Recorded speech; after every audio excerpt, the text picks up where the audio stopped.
안녕하세요. 오늘 하나님을 만난 사람들 시리즈에서 소개할 인물은 한 어린아이입니다. 이 어린아이 이야기는 제자들의 질문으로부터 시작됩니다. 예수님께서 한 성도의 집에 머무시고 계실 때에 제자들은 다급히 예수님을 찾아와 천국에서 누가 크냐는 질문을 합니다. 이때 예수님은 그 집의 소년을 불러 제자들 앞에 세우고 제자들의 질문에 답하시면서 두 가지 메시지를 선포하셨습니다. 오늘 저는 예수님께서 소년을 제자들 가운데 세우고 선포하신 이 천국에 관련된 두 가지 메시지를 묵상하며 하나님의 은혜를 나누고자 합니다.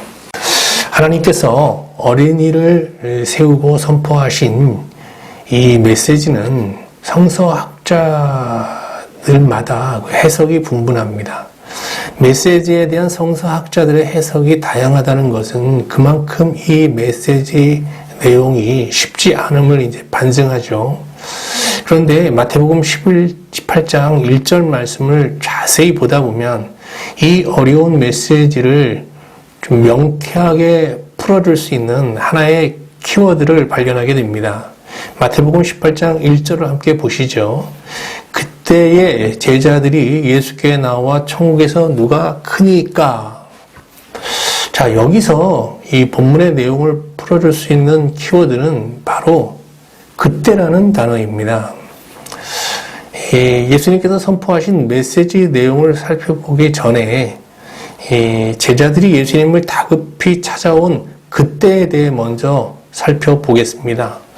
조금 지루한 내용이 있지만 이 설명을 잘 들으시면 본문을 제대로 이해할 수 있는 눈이 활짝 열리는 그런 경험을 하시게 될 겁니다.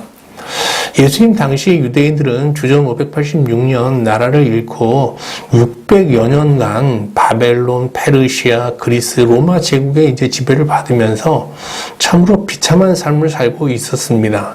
그럼에도 불구하고 유대인들은 이스라엘의 독립에 대한 소망을 좀처럼 포기하지 않았습니다. 이는 구약 성경 여기저기에 메시아 사상이 수록되어 있는데 이를 그들이 굳게 믿었기 때문이죠. 메시아 사상이란 때가 되면 하나님께서 메시아를 이스라엘 가운데 보내셔서 악의 지배를 받고 있는 예루살렘 성을 회복하고 이제 하나님 나라를 재건하신다는 약속을 굳건히 믿는 하나의 신념 체계를 말합니다. 이처럼 골수 유대인들은 600여 년간 여러 제국의 지배를 받으면서도 메시아를 기다리면서 예루살렘의 회복을 아주 간절히 열망하고 있었습니다. 물론 유대인으로 구성된 예수님의 제자들도 메시아를 대망하며 예루살렘 성의 회복을 열망하고 있었죠. 그런데 베드로는 이 가이사랴 빌립보에서 예수님이 유대인들이 600년 동안 학수고대하며 기다리고 있는 그 메시아임을 확신하고 예수님을 메시아로 고백하게 됩니다. 예수님은 이 베드로의 고백을 듣고 자신이 하나님께서 보내신 메시아가 맞다라고 말씀하십니다. 이때 제자들은 예수님이 메시아라는 말씀을 듣고 정말 이루 말할 수 없는 이 기쁨을 맛보게 되죠. 자신들이 모든 것을 버리고 따르는 예수님이 예루살렘을 회복하여 하나님 나라를 세우실 메시아라니, 이게 얼마나 놀라운 일입니까? 예수님은 제자들에게 자신이 메시아임을 다른 사람에게 알리지 말라고 이제 당부하시면서 이때부터 자신이 예루살렘에서 겪게 될 일을 숨김없이 말씀하셨습니다. 그런데 예수님이 예루살렘에서 이제 겪게 될 일에 대한 이 말씀은 제자들의 기대와는 완전히 달랐습니다. 한번 마태복음 16장 21절 말씀을 보겠습니다. 이때로부터 예수 그리스도께서 자기가 예루살렘에 올라가 장로들과 대제사장들과 서기관들에게 많은 고난을 받고 죽임을 당하고 제3일에 살아나야 할 것을 제자들에게 비로소 나타내시니.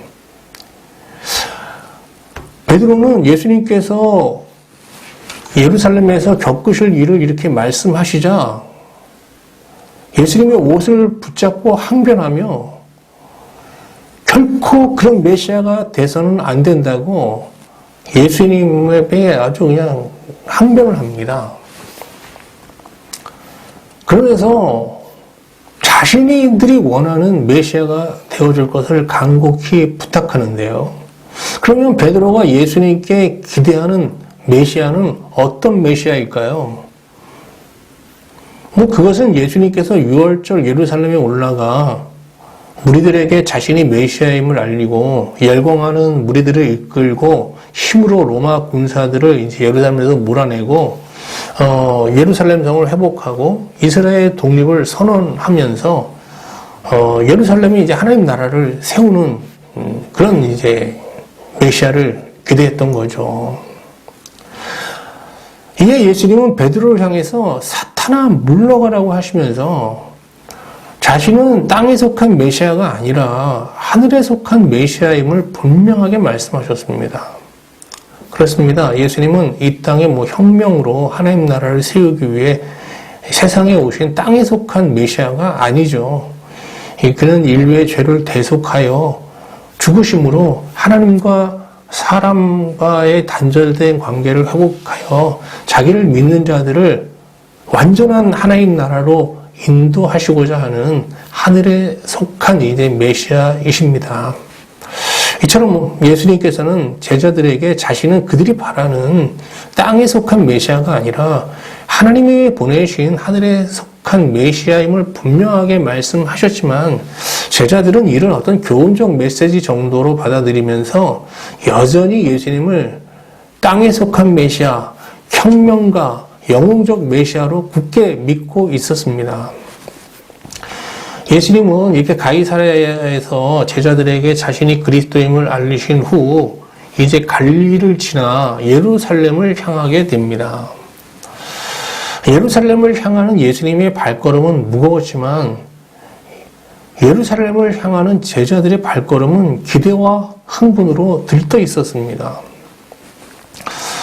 예수님께서 이제 예루살렘으로 향하던 가운데 이제 갈릴리를 경유하시게 되는데 이곳에서 잠시 헌신된 성도 집에 머무시게 됩니다.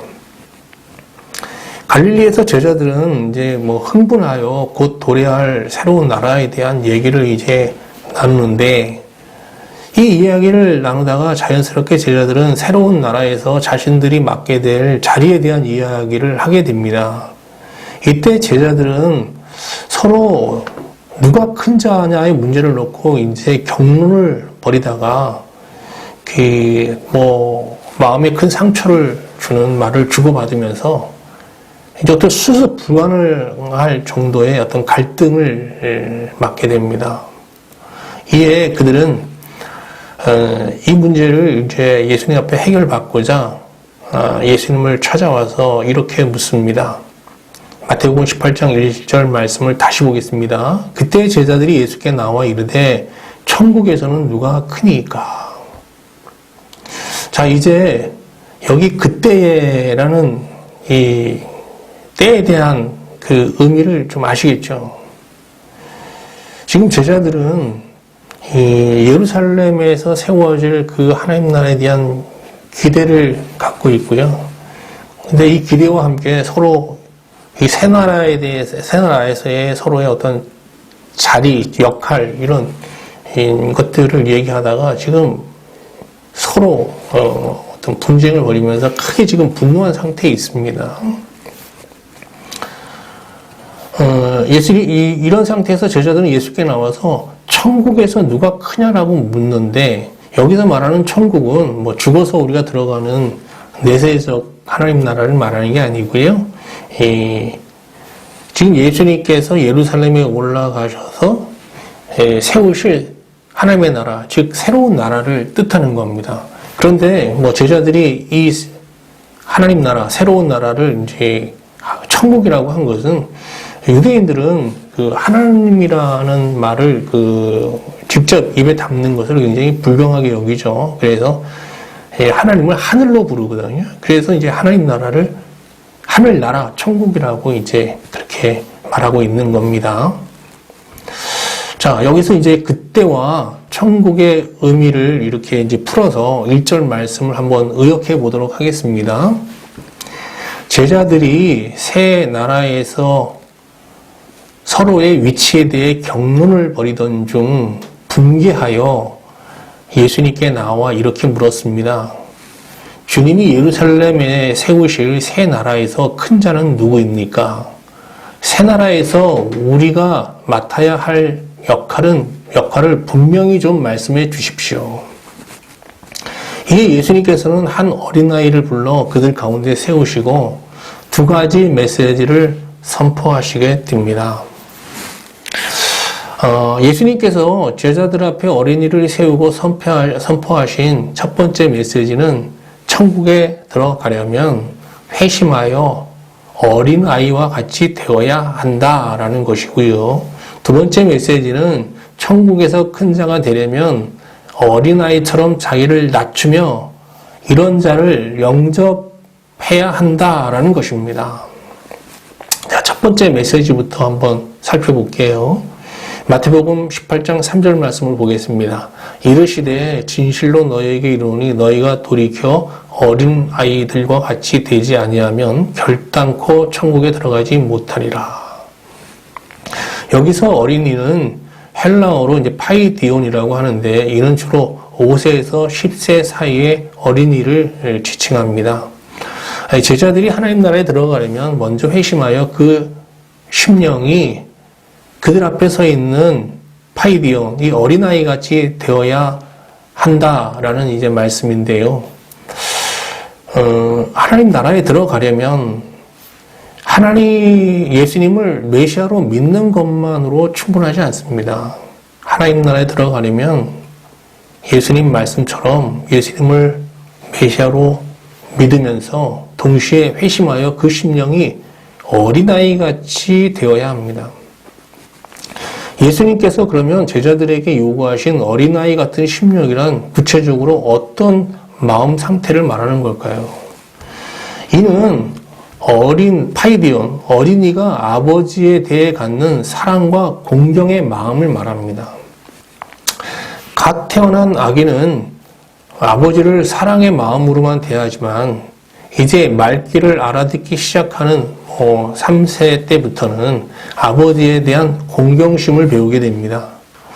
권위를 부정적으로 보는 이 시대의 아버지의 권위는 그렇게 크지 않지만 당시 유대 사회에서 자식에 대한 아버지의 권위는 거의 절대적이었습니다.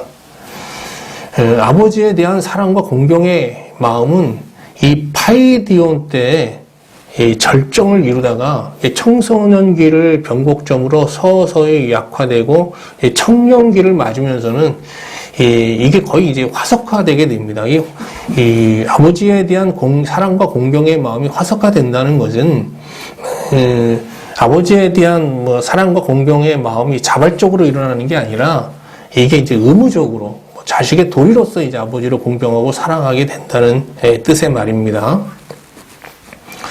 이처럼 아버지에 대한 자식의 그 사랑과 공경의 마음은 파이디온 때 이제 절정을 이루다가 청소년기를 변곡점으로 서서히 약화되다가 결국 이제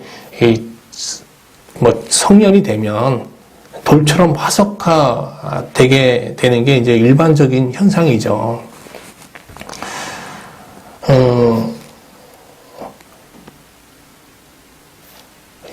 앞으로 아버지에 대한 이 자발적 사랑과 공경의 마음을 파이디온이라고 이제 그냥 이렇게 간단하게 칭하겠습니다. 하나님은 사람을 하나님의 형상대로 지으셨잖아요. 이는 하나님을 공경하고 사랑하는 파이디온의 본성을 그 마음에 주셨다라는 뜻의 말씀입니다. 그러나 첫사람 아담은 타락함으로 이제 아버지에 대한 이 파이디온의 마음을 상실하게 되지 않습니까? 그러니까 아담이 타락하면서 이 파이디온의 마음은 이제 화석화된 거죠. 그러므로 이제 아담 안에 있는 모든 사람들은 아담의 본성을 갖고 있잖아요. 그러니까 우리는 하나님에 대해서 화석화된 파이디온의 마음을 갖고 있는 거죠. 누가복음 15장에 수록되어 있는 탕자의 비유는 아버지에 대한 이 사람의 화석화된 이 마음이 회심을 통해 파이디온의 마음으로 회복되는 과정을 생생하게 보여주고 있습니다. 아무쪼록 여러분 이 어린아이 이야기를 좀 깊이 개인적으로 묵상하시면서 여러분의 그 하나님을 향한 마음이 어떤 상태에 있는지 좀 돌아보시고 여러분이 2021년 이 새해를 정말 파이디온 어린이와 같이 하나님을 자발적으로 사랑하고 공경하는 그런 마음으로 시작할 수 있기를 바랍니다. 자, 이제 두 번째 메시지를 볼게요. 두 번째 메시지는 천국에서 큰 자가 되려면 어린이처럼 자신을 낮추며 이 어린이를 영접해야 한다는 것입니다. 예수님이 말씀하시는 천국은 제자들이 생각하는 천국과 다릅니다. 제자들이 생각하는 천국은 어떤 천국입니까? 예루살렘에 세워진 궁전과 같은 곳이죠. 그러나 예수님이 말씀하시는 천국은 삼위 하나님이 거하시는 영혼에 속한 이 세계입니다. 그러면 천국에서 큰 자는 누구입니까? 성부 하나님은 자기를 낮추어 죽기까지 복종하신 성자 하나님을 천국에서 큰 자로 높이셨습니다. 빌립보서 2장 8절 11절 말씀을 함께 보겠습니다. 사람의 모양으로 나타나사 자기를 낮추시고 죽기까지 복종하셨으니 곧 십자가에 죽으심이라. 이러므로 하나님이 그를 지극히 높여 모든 이름 위에 뛰어난 이름을 주사 하늘에 있는 자들과 땅에 있는 자들로 모든 무릎을 꿇게 하시고 모든 입으로 예수 그리스도를 주라 시인하여 하나님 아버지께 영광을 돌리게 하셨느니라. 예수님은 하나님이시지만 성부 하나님 앞에서 죽기까지 복종하심으로 자기를 낮추셨습니다. 이에 성부 하나님은 그를 높이시어 천국의 큰 자로 세우셨죠. 이렇게 성자 하나님이신 예수님은 성부 하나님께 자기를 낮추어 죽기까지 복종하심으로 천국에서 큰 자가 되셨습니다. 그러므로 천국에서 큰 자는 둘이 아니라 하나입니다. 오직 예수 그리스도 외에 큰 자가 없습니다. 그러면 신자가 천국에서 큰 자가 될 수 있는 방법은 없는 것일까요? 아니요. 예수님이 있다고 하셨어요. 그러면 천국에서 큰 자는 예수님 한 분이신데 신자들이 어떻게 천국에서 큰 자가 될 수 있습니까? 예수님은 신자가 천국에서 큰 자가 될 수 있는 방법을 두 가지로 말씀하시고 계세요. 하나는 어린아이와 같이 자기를 낮추는 거예요. 마태복음 18장 4절을 보겠습니다. 그러므로 누구든지 이 어린아이처럼 자기를 낮추는 사람이 천국에서 큰 자니라. 아니, 신자가 어린아이처럼 자기를 낮추면 어떻게 천국에서 큰 자가 됩니까? 제자들은 지금 서로 더 높은 자가 되려고 혈안이 되어 예수님 앞에 나왔잖아요. 근데 이런 마음으로는 예수님과 연합되는 것이 불가능합니다. 그러나 만약 제자들이 다른 제자들보다 높아지려는 마음을 버리면 예수님과의 연합이 가능해집니다. 왜 그런가 하면 우리가 가진 이 아담의 부정한 본성의 핵심에는 교만이 자리 잡고 있어요. 그래서 우리가 교만을 부정하면 이 과정에서 우리의 옛 본성 전체가 거부되고 부인되고 장사되게 되거든요. 그러면 어떻게 됩니까? 예수님과의 연합이 가능해지게 되는 거예요. 그럼 예수님과 연합되면 어떻게 됩니까? 큰 자이신 예수님과 연합함으로 우리 또한 천국에서 큰 자가 되는 것이죠. 어떻게 잘 설명이 됐는지 모르겠습니다. 다시 한번 내용을 정리하면 이렇습니다. 신자가 천국에서 큰 자가 되려면 큰 자이신 그리스도와 연합해야 되지 않습니까? 근데 그리스도와 연합하려면 우리의 옛 본성을 십자가에 못 박고 장사 지내야 해요. 근데 이 우리의 옛 본성을 장사 지내는 가장 좋은 방법은 교만을 부인하는 겁니다. 왜? 교만이라는 것이 우리의 부정한 본성의 핵심이에요. 그러니까 우리가 자기를 부인하고 예수님과 연합하는 데 있어서 가장 실제적인 방법은 우리가 다른 사람보다 자기를 높이려는 이 교만을 공격하고 부인하는 거예요. 그러면 우리 전체가 부정돼요. 그러면서 예수님과의 연합이 가능해지게 되는 거거든요.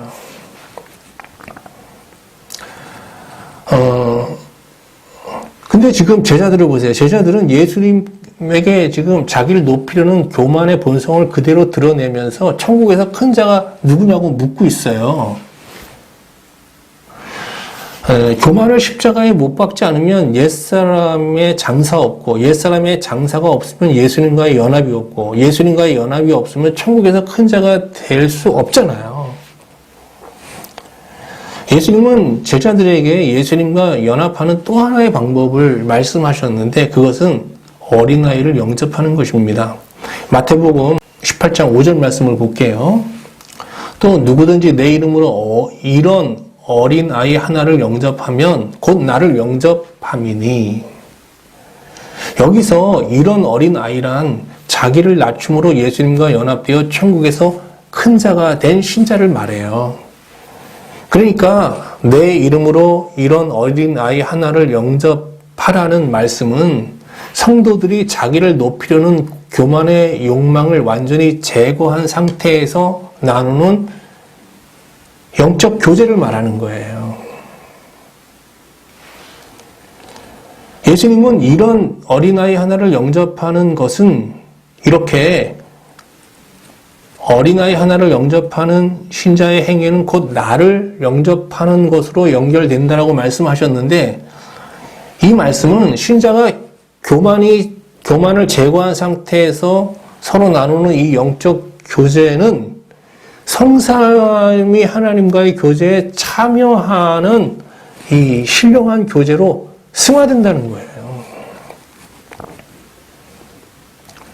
그러니까 우리가 자기를 높이려는 마음을 제거한 상태에서 예수님과 온전히 연합된 자로서 서로 교제할 때 이 신령한 교제는 성삼위 하나님의 교제에 참여하는 이 땅에서 완전한 천국을 경험하는 은혜로 승화된다는 거예요.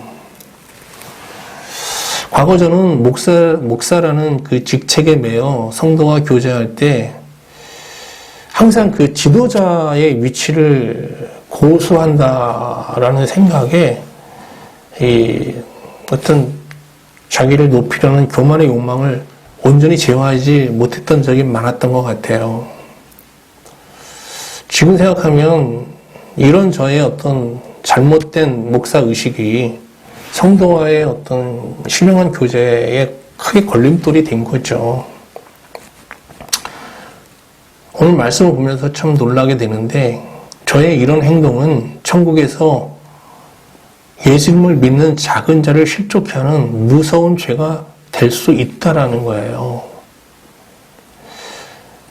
마태복음 18장 6절 말씀을 보겠습니다. 누구든지 나를 믿는 이 작은 자 중 하나를 실족하게 하면 차라리 연자 맷돌이 그 목에 달려서 깊은 바다에 빠뜨려지는 것이 나으니라. 하나님께서는 자신을 높이려는 교만을 온전하게 제어하지 못하고 성도들과 교제하는 죄를 회개하는 우리에게 10절 말씀으로 우리의 죄를 용서하시면서 이렇게 권면하십니다. 한번 말씀 볼까요? 18장 10절 말씀입니다. 삼가 이 작은 자 중 하나도 업신여기지 말라. 너희에게 말하노니 그들의 천사들이 하늘에 계신 내 아버지의 얼굴을 항상 배움느니라. 제가 그 교만의 본성을 온전히 부인하지 못한 상태에서 성도들과 교제했던 그 죄를 회개하며 이렇게 기도할 때 하나님께서 이 말씀으로 저의 죄를 이렇게 사해 주시면서 이제 앞으로는 누구를 만나든 이 사람들을 함부로 업신여기지 말고 그들과 신령한 교제를 나눌 수 있도록 해라라는 개인적으로 주시는 권면의 말씀으로 이렇게 이 말씀을 받게 됩니다. 자, 이제 말씀을 마치겠습니다. 여러분 개인적으로 예수님께서 한 어린아이를 제자들 가운데 세우시고 선포하신 이 말씀을 보다 깊이 묵상하는 가운데 큰 영적 깨달음과 진보가 함께하기를 주님의 이름으로 축원드립니다. 기도드리겠습니다. 하나님, 오늘 말씀을 보며 2021년 새해를 어떤 마음으로 시작하고 있는지 돌아보게 됩니다. 혹시 코로나19 재난을 핑계 삼아 영적 게으름을 부리며 하나님을 향한 우리의 마음이 돌처럼 화석화되고 있는 것은 아닌지 모르겠습니다. 하나님, 이 시간 엎드려 회개하며 기도하오니 이 한 해를 하나님을 자발적으로 사랑하고 공경하는 파이디온의 마음으로 시작할 수 있도록 허락하여 주소서. 하나님, 자기를 낮추어 죽기까지 복종하신 예수님을 믿으면서 여전히 자기를 높이려는 교만의 욕망을 버리지 못한 우리를 발견하게 됩니다. 이 시간 우리가 새해를 맞으며 세운 세상에서 보다 높아지려는 계획들을 내려놓으며 회개하오니 우리의 마음과 생각에 천국에서 높아지려는 새로운 계획과 정말 아이디어들로 가득 채워지는 은혜를 허락하여 주소서. 하나님, 말씀을 보며 자신을 높이려는 교만의 욕망을 제거하지 못하고 성도들과 교제했던 순간들이 수없이 머리를 스쳐 지나갑니다. 교만의 욕망을 제거하지 못한 상태에서 성도들과 나누는 교제가 그들을 실족해 하는 중재가 될 수 있음을 충분히 인지하지 못했습니다. 하나님, 우리의 죄를 용서하여 주소서. 2021년 새해 자기를 높이려는 욕망을 십자가에 못 박고 성도와 교제하는 가운데 정말 성삼위 하나님의 교제에 참여하는 신령한 은혜를 풍성히 내려 주소서. 예수님의 이름으로 기도합니다. 아멘.